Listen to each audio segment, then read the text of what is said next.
The 22nd session of the Committee for the Eastern Central Atlantic Fisheries, organized by the Food and Agriculture Organization of the United Nations, was launched in Libreville on Tuesday.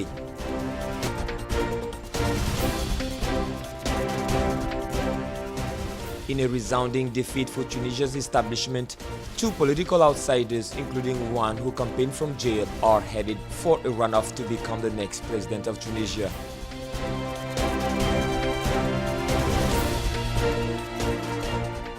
Tanzania President John Magufuli has launched a new radar system at the country's main Julius Nyerere International Airport in the city of Dar es Salaam. That's all for our top stories today. Stay tuned for more details in this newscast. Africa hosts about 19% of the world's mangrove, of which about many are in West Central Africa.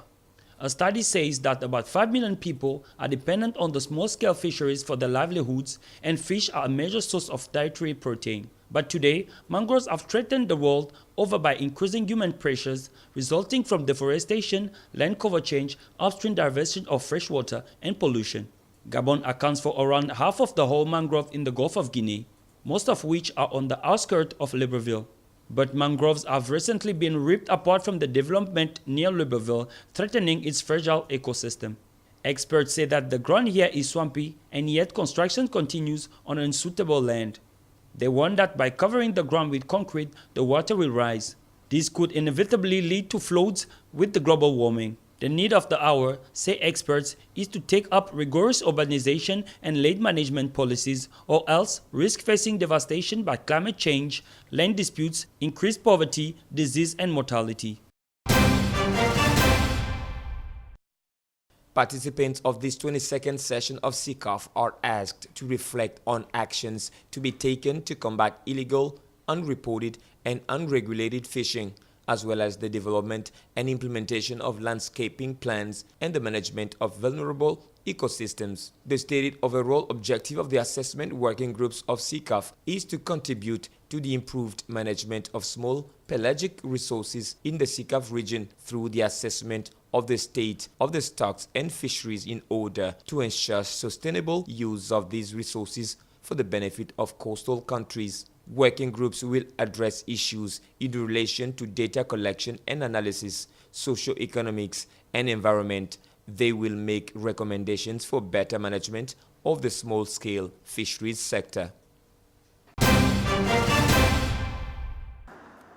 Results of the first round of Tunisian presidential election have been released by the Electoral Commission. Candidates heading for the second round are Kais Saied with 18.4% and Kabil Karoui with 15.58% of the votes, according to official figures.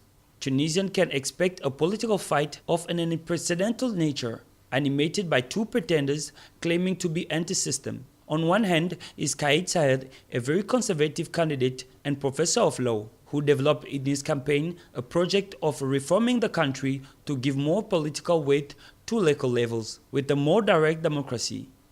On the other hand, we have Nabil Karoui, a populist candidate compared to Berlusconi, who enjoys a certain popularity in Tunisia. This businessman, who made a fortune in advertising and communication, is notably heading the television channel Nesma and enjoys a great media exposure.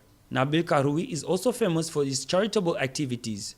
His political career is all the more spectacular as the man is currently in prison, charged with money laundering and suspected tax evasion. Mistrust of the political establishment runs high in Tunisia, where unemployment is at 15% and the cost of living has risen by almost a third since 2016. Depending on potential appeals, the second round could be organized in October 6th, the same day as legislative elections, or on October 13th, the Electoral Commission said. President John Magufuli said the country's airspace is now 100% secure after having acquired 4 radars that will increase safety and security of the country. Initially, the country had only 1 radar, which had a surveillance capacity of 25%, leaving the rest of the country unsecured. President Magufuli said this while he simultaneously launched 2 new radar systems in Dar es Salaam and Kilimanjaro for controlling air traffic on September 16th. According to him, the radar will enable the country to increase safety and security, but also revenues, as well as improve aviation services. In another development, he praised Tanzania's Civil Aviation Authority Director General Hamza Johari for a good performance that has only cost the country a 67.3 billion for the purchase of those 4 radars compared to what was spent on a single radar in the past. He noted that both Dar es Salaam and Kilimanjaro radars are 100% completed and operational. President Magufuli also noted that the installations in Dar es Salaam and Kilimanjaro have been completed, while the one in Mwanza is at 90% and Songwe now at 40% of completion.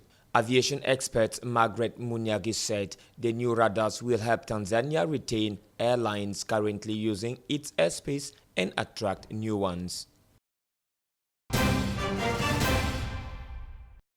The results of Israel's closely fought parliamentary elections hit the front page headlines in Wednesday's issue of 3 Palestinian Arabic dailies. Al-Quds reported that neither current Israeli Prime Minister Benjamin Netanyahu nor former military chief Benzi Gantz won the elections. The most likely scenario appears to be some kind of liquid blue and white unity government, possibly involving a rotation of the premiership. Netanyahu's bloc is projected to win between 54 to 57 seats compared with 54 to 58 for the center-left bloc. If the seats of the Arabic Joint List, which is projected to win between 11 to 13 seats, are added.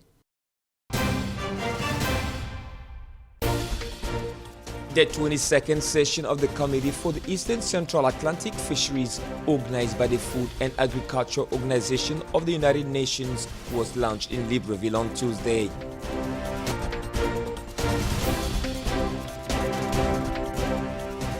In a resounding defeat for Tunisia's establishment, 2 political outsiders, including one who campaigned from jail, are headed for a runoff to become the next president of Tunisia.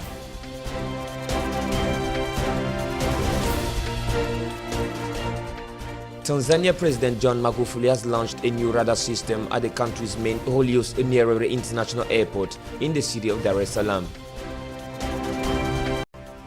That's the end of our newscast of the day, but keep watching Gabon 24 for further news.